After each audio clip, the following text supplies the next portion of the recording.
ابھی نا ایک دن افطاری پہ 4-5 دن پہلے ایک صاحب مجھ سے ملے، بڑے مل رہے تھے، یہ وہ کہنے لگے بھائی میں گرین چینل ہوں، میں آپ کو نہیں مانتا لیکن بار بار آپ کے بیان سنتا ہوں. میں نے کہا چلو یار چینل ویلے چھوڑو، ابھی پکوڑے کھاؤ کیا تم.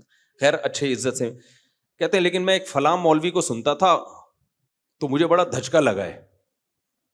میں نے کہا کس کو؟ انہوں نے کوئی نام بتایا، مناسب نہیں ہے نام کسی کا. کہتے ہیں یار وہ کرامتوں کے واقعات بتاتے تھے، میں سنتا تھا. ایک دن انہوں نے ایسا کہا، میں نے کہا یہ کچھ زیادہ ہو گئی ہے.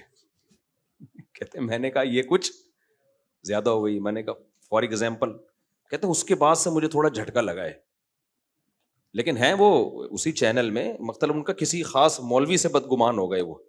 میں نے کہا کیا کہہ رہے ہیں؟ وہ بتا رہے ہیں کہ بھائی غوث اعظم کا دھوبی جب قبر میں گیا تو دھوبی سے فرشتوں نے آ کے سوال پوچھا. اب میں نے تو جو ان کے منہ سے سنا شاید الفاظ آگے پیچھے کر لوں. تو دھوبی نے جب ان سے آ کے سوال پوچھا من ربک، اور جو پوچھتے ہیں نا قبر میں، تو انہوں نے کہا تجھے پتہ نہیں ہے میں غوث اعظم کا دھوبی ہوں. یعنی تجھے کس سے پوچھ رہا ہے بھائی، تو کس قسم کی باتیں کر رہا ہے؟ تو فرشتہ بھی حیران ہے، اب یہ تو جواب ہی نہیں دے رہا. اور جواب ریفرنس کس کا دے رہا ہے؟ بھائی میں غوث اعظم کا دھوبی ہوں. تو پھر پوچھا غوث اعظم کو کال ملائی ہوگی یا کیا کیا ہوگا، بھائی آپ کا بندہ ہے. تو انہوں نے کہا وہ تجھے شرم نہیں آتی؟ میرا بندہ آیا ہوا ہے، تو اس سے کیا پوچھ رہا ہے؟ سوالات پوچھ رہا ہے.